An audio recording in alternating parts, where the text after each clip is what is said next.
신명기 74편 말씀 보면 맨 앞에 이제 아삽의 마스길이라 하는 이 표제가 붙어 있습니다. 아삽의 마스길. 우리가 아삽이 누구냐 하는 것은 이제 지난주에 말씀을 나눴죠. 아삽은 이제 레위 지파고 또 성가대장격인 그런 사람, 또 시에 능하고 음악에 능한 그런 집안을 이렇게 얘기를 했는데, 이 아삽 집안의 이 마스길이라 했는데, 이 마스길이라는 것은 후대에 교훈을 주기 위하여 쓴 그런 시다, 이렇게 볼 수가 있습니다. 다시 말하면 영적인 가정에서 하나님의 은혜로 사는 그런 가정에서 후대들에게 참 이 복음과 또 후대들에게 교훈을 주기 위해서 쓰여진 시다, 이렇게 볼 수가 있죠. 자, 이 시편 기자 아삽은 지금 우리가 어떤 때를 살고 있느냐, 우리가 사는 그런 시대가 지금 어떤 시대냐, 또 자기가 사는 시대의 문제점을 하나님 앞에 그대로 내놓으면서 하나님은 어찌하여 언제까지 이런 일이 계속되겠습니까? 그러다가 하나님을 신뢰하며 하나님을 의지하며 하나님께 소망을 두며 기도하는 이 모습을 우리에게 보여주고 있습니다. 자, 지금 이 시대가 어느 때냐 하면은 참 느부갓네살 왕, 바벨론의 느부갓네살이 와서 예루살렘을 침공합니다. 침공하고 예루살렘을 파괴합니다. 이루 말할 수 없이 고통스럽고 어려운 때지요. 이 고통스럽고 어려운 때에 원수들, 이 바벨론들이 와서 모든 것을 쳐부수고 대승리를 가져옵니다. 그럴 때에 이들은 파괴되고 참 슬프고 아픈 그런 시대적 상황에서 하나님 앞에 이 시대의 어려움을 그대로 토해놓는 것을 우리가 볼 수가 있죠. 자, 한번 말씀을 보겠습니다. 이제 이 시대의 상황은 울어야 될 상황이에요. 왜 우느냐 하면은 1절부터 3절 보면 성소가 무너졌기 때문에 울어야 될 상황임을 이야기하고 있습니다. 자, 1절 보면 하나님이여 주께서 어찌하여 우리를 영원히 버리시나이까? 어찌하여 주께서 기르신 양을 향하여 진노의 연기를 뿜으시나이까? 그랬어요. 성소가 다 무너졌습니다. 거기에다 더 나가서 이 하나님의 백성을에게 진노의 연기를 뿜으신다, 이런 표현을 하는 거예요. 연기, 자욱해서 앞이 안 보이는 거예요. 그런데 거기에다가 진노의 연기를 쫙 뿜어대 가지고 이스라엘 백성의 앞이 안 보이는 거예요. 전쟁으로 말미암아 완전히 이제 패배로 말미암아 어느 길을 가야 될는지 어찌 가야 될는지 알지 못하도록 진노의 연기를 쫙 이렇게 뿜어댈 때에 이 진노로 인하여, 이 연기로 인하여 질식하고 일어설 수 없음을 그대로 고백하고 있는 것을 보게 됩니다. 자, 그래서 이 진노의 연기, 그래서 원수들이 막 성소에서 그냥 짓밟고 난리를 치는 그런 모습을 볼 수가 있죠. 그래서 3절에 보면 뭐라고 그랬어요? 영구히 파멸된 곳을 향하여 주의 발을 옮겨 놓으소서. 원수가 성소에서 모든 악을 행하였나이다. 성전을 짓밟고 악을 행하는데 이런 말할 수가 없는 거예요. 그러니까 하나님은 진노의 연기를 뿜으시고 원수들은 성소에서 막 큰 난리를 치고 짓밟고 있으니 얼마나 힘들겠습니까? 자, 그러면서 왜 또 울어야 되느냐? 이 원수가 성전에서 날뛰고 있다. 이거 날뛰고 있다. 그 날뛰는 표현을 이제 여러 가지로 하고 있는데 4절 보면 주의 대적이 주의 회중 가운데서 떠들며 자기들의 깃발을 세워 표적으로 삼았으니 그랬어요. 주의 대적들, 이 사단들, 이 바벨론 느부갓네살 왕 이런 것들이 와가지고 완전히 진을 치고 있는 거예요. 그래서 회중들 가운데 막 떠들면서 야 이제 우리가 이겼다, 이것들 별거 아니야, 막 왁자지껄 떠들면서 다닌다 이거예요. 더 나가서 자기들의 깃발을 탁 세웠다 이거예요. 하나님의 깃발 빼버리고 자기들의 깃발, 승리의 깃발을 탁 세워서 이제 이 성이 마치 자기의 성이 된 것처럼 하고 있다 이거예요. 전쟁에서 승리하면 먼저 깃발부터 꼽지 않습니까? 이 성은, 이 땅은 이제 우리의 것이다 하고 깃발을 세우는데, 지금 이 원수들이 바벨론 느부갓네살이 와서 깃발을 탁 자기들 깃발을 세웠다 그랬어요.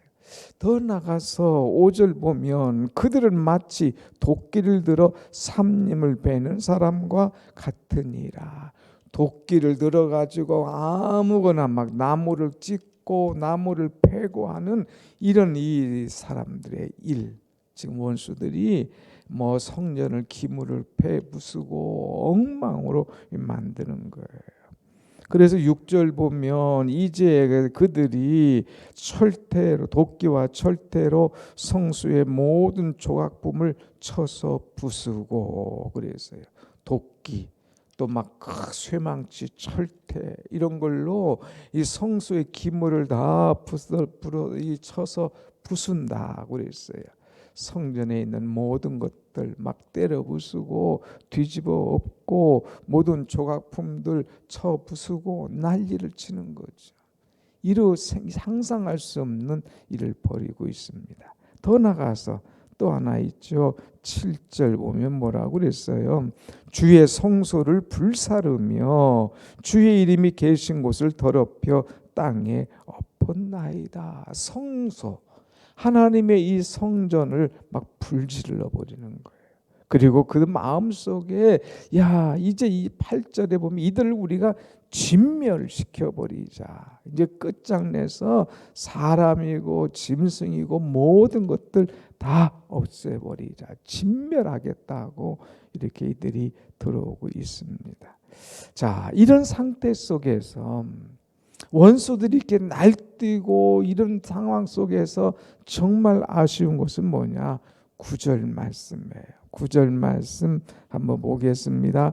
우리 표적은 보이지 아니하며 선지자도 더 이상 없으며 이런 일이 얼마나 오래일는지 우리 중에 아는 자도 없나이다. 아는 자가 없는 거예요. 도대체 이 일이 언제까지 될는지 우리에게 표적도 없고 선지자도 없고 해결해 주실 누구도 보이지 않습니다 하는 거예요.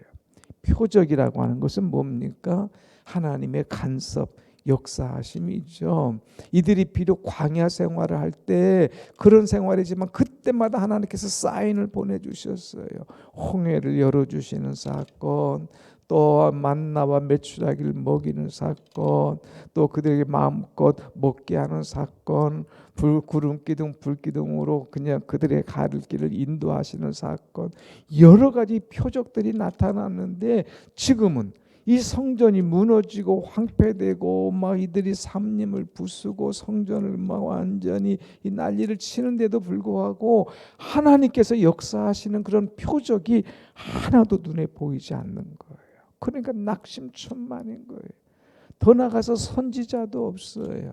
왕정 시대에는 아합이나 이런 것들이 엉망일 때 하나님께서 엘리야를 보냅니다. 엘리사를 보냅니다. 심판하시고 이 왕들과 대적해서 싸우는 그런 엄청난 선지자도 있는데 지금 선지자 한 명이 눈에 안 보이는 거예요.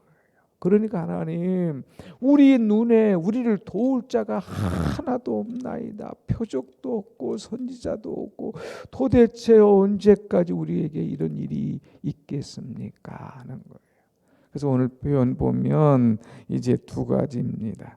1절에 보면 하나님 어찌하여 그 다음에 이제 오늘 10절 보면 주의 대적이 언제까지 하나님 이 일이 언제까지입니까? 왜 이렇게 이런 일이 생겨집니까? 하면서 하나님 앞에 묻는 그런 물음을 볼 수가 있어요. 그런데 이런 와중에서도 이제 이 아삽은 하나님 앞에 이제 실망하지 않고 낙심하지 않고 그가 확신을 갖고 기도하는 그런 모습을 우리에게 보여주고 있죠. 그것이 뭡니까? 11절 한번 같이 봅니다. 시작. 주께서 어찌하여 주의 손 곧 주의 오른손을 거두시나이까? 주의 품에서 손을 빼내시어 그들을 멸하소서. 이렇게 참 모든 상황이 이제 무너지는 상황 같지만 하나님 어찌하여 주의 오른손을 거두십니까? 주의 품에서 손을 빼내시어서 그들을 멸하시옵소서. 멸하시옵소서. 주께서 일을 안 하시고 간섭 안 하시고 딱 손을 넣고 계신다 이거예요.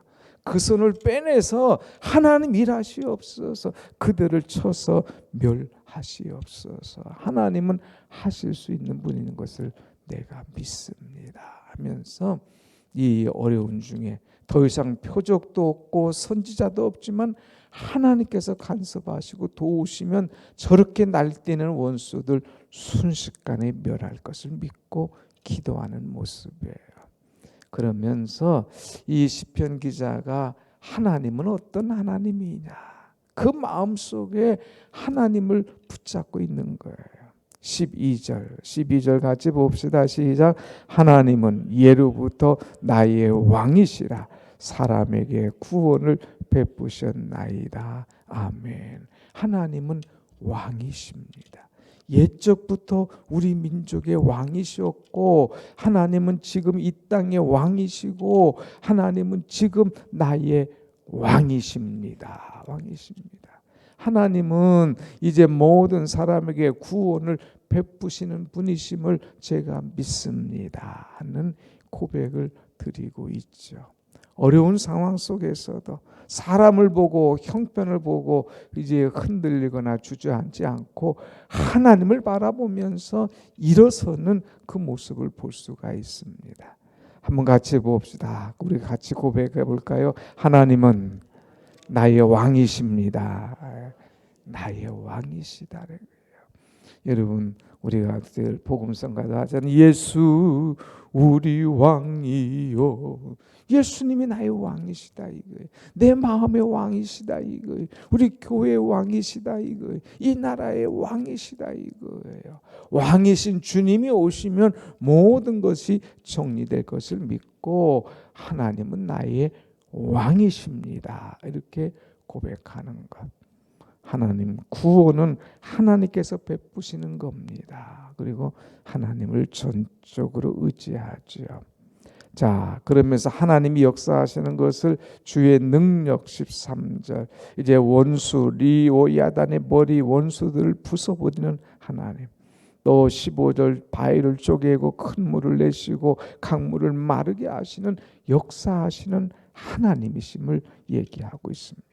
더 나아가서 16절은 낮도 주의 것이요 밤도 주의 것이라 주께서 빛과 해를 마련하셨으며 하나님은 나의 주이십니다. 하나님은 주인이시다 이거예요. 하나님 모든 것을 다스리시는 주시다 이거예요.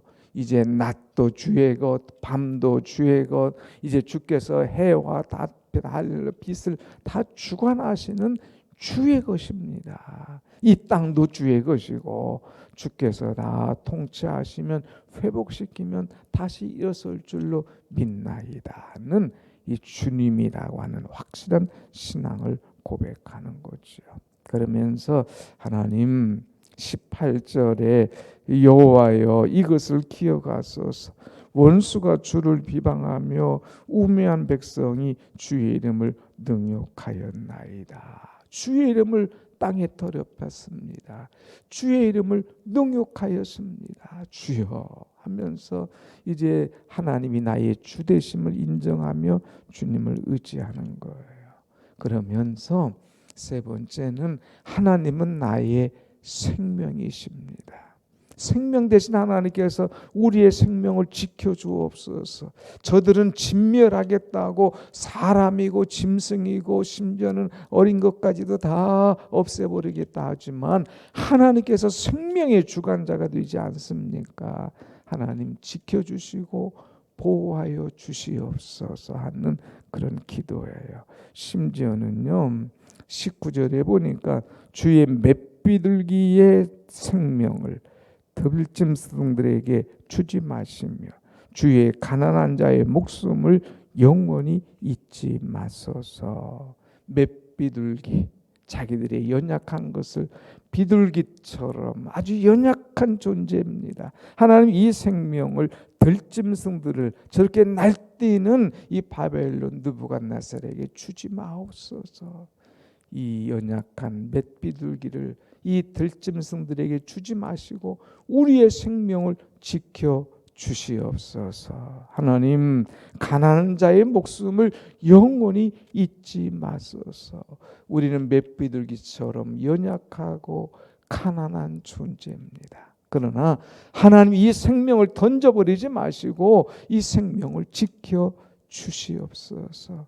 하나님은 나의 생명이십니다 하고 기도하는 모습을 볼 수가 있죠. 오늘 이 말씀에 이 아삽은 이제 세 가지 분명한 것이 뭐냐? 그 어려운 상황 속에서도 하나님은 나의 왕이시다. 하나님은 나의 주 되신다. 하나님은 나의 생명이시다.